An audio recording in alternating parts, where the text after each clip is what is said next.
நெஞ்சம் துணிய துணையாய் வருவாய், நேர்மறை உணர்வுகள் பெருகிடச் செய்வாய், உடலில் உறுதியை பெரிதாய் தருவாய், உனை உணரும் அறிவை என்னுள்ளருள்வாய்.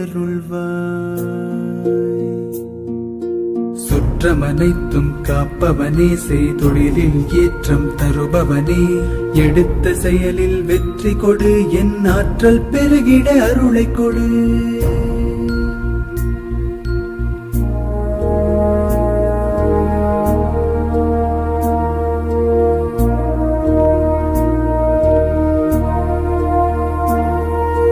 கருவாக்கி உருவாக்கி எனையாண்டு காத்தருளும் இறைவா நன்றி.